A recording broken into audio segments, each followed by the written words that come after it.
Assalamualaikum warahmatullahi wabarakatuh. Ya, selamat siang teman-teman 11 TKJ 2. Perkenalkan kami dari kelompok 7 di sini di depan akan mempresentasikan bagian 15 yang berjudul Makna Hukum di Indonesia. Nah, hukum itu diibaratkan sebagai aturan yang harus dipatuhi oleh warga negara Indonesia. Begitu juga oleh negara Malaysia dan lain-lain di ASEAN mungkin di dunia.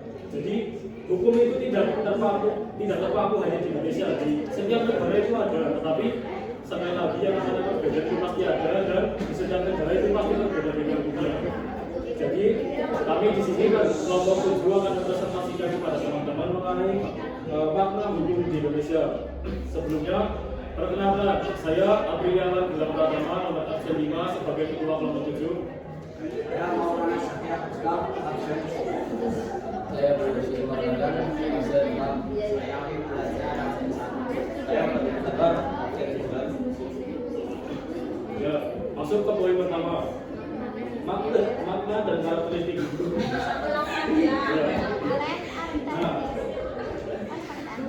hukum itu diibaratkan sebagai pagar di bumi binatang, teman-teman. Demikianlah hukum itu pada hakikatnya merupakan pagar pembatas antara agar kehidupan manusia aman dan damai.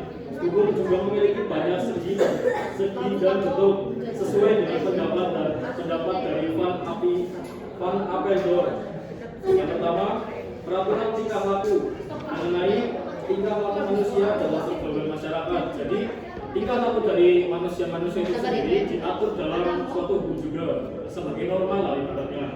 Lalu yang kedua, bersifat memaksa. Jadi hukum itu bersifatnya memaksa karena wajarnya manusia itu kan tidak bisa diatur semua dalam hukum, ya seperti itulah. Jadi ada dua golongan manusia, ada yang bisa dipaksa dan tidak bisa dipaksa. Jadi hukum itu bersifatnya memaksa, mengikat semuanya supaya ikut hukum tersebut. Lalu yang ketiga, ditetapkan oleh badan resmi. Peraturan itu dibuat dan ditetapkan oleh badan-badan resmi yang berwajib. Jadi poin yang ketiga ini menjelaskan bahwa hukum itu dibuat oleh badan-badan berwajib seperti Badan Hukum Indonesia dan lain-lain. Intinya yang mempunyai hakikat dan mempunyai hukum untuk melanggar hukum tersebut. Lalu yang keempat, sanksi tegas. Sanksi terhadap pelanggaran peraturan adalah tegas. Jadi poin yang keempat ini menjelaskan bahwa sanksi dari pelanggar hukum tersebut itu tegas, seperti mungkin tidak memakai helm di jalan raya itu mungkin bisa ditangkap oleh polisi, mungkin bisa jadi sepeda motornya atau sepeda motor atau sepeda mungkin bisa jadi dan lain-lain itu kan bisa diamankan oleh polisi sebagai bentuk sanksinya seperti itu.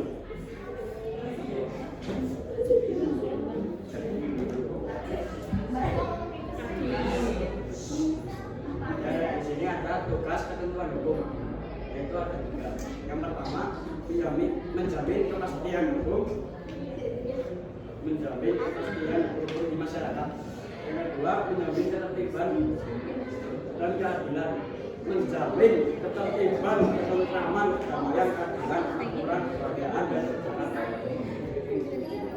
Yang ketiga, mencegah main hakim sendiri, menjaga agar tidak terjadi kegaduhan sendiri. Itu penggolongan hukum berdasarkan sumbernya. Hukum mengatur seluruh aspek kehidupan. Hukum budaya, hukum kebiasaan, hukum zakat, hukum jurisprudensi. Pengelolaan hukum berdasarkan tingkat waktu berlakunya, berdasarkan tingkat berlakunya hukum nasional, hukum internasional, hukum asing, hukum gereja, berdasarkan waktu berlakunya hukum yang berlaku sekarang.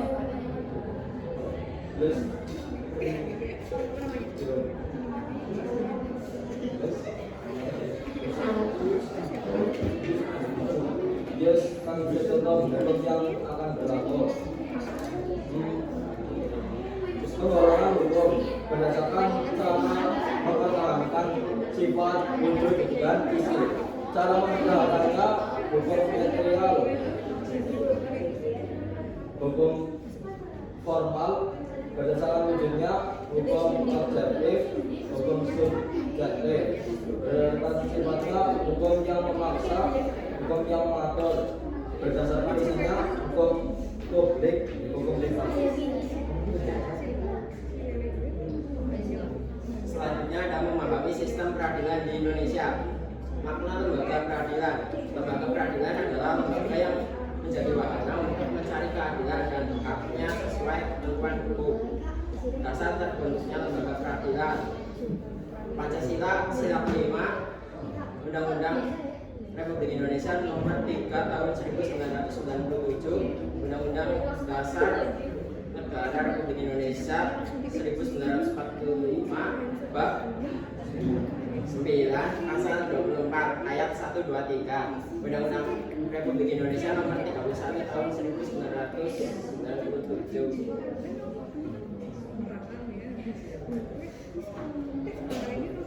Macam-macam lembaga peradilan di Indonesia yang dikuasai kehakiman oleh Mahkamah Agung dan MK.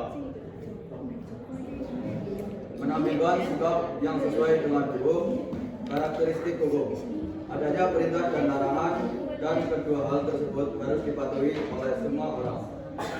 Hukum berlaku di masyarakat dan ditaati karena hukum bersifat memaksa dan mengatur, dapat memaksa seseorang menaati tertib di dalam masyarakat dan bagi yang tidak taat atas hukum. Ketentuan hukum mempunyai tugas untuk menjamin kepastian hukum di masyarakat, menjamin ketertiban, ketentraman, kedamaian, keadilan, kemakmuran, kebahagiaan, dan kebenaran. Menjaga jangan sampai terjadi main hakim sendiri. Sekian sekian presentasi K15 yaitu tentang sistem hukum di Indonesia. Kami dari kelompok 7 memohon maaf yang sebesar-besarnya bila ada kesalahan atau tutur kata yang tidak berkenan di hati teman-teman. Kami mohon maaf yang sebesar-besarnya. Sekali lagi kami akhiri. Wassalamualaikum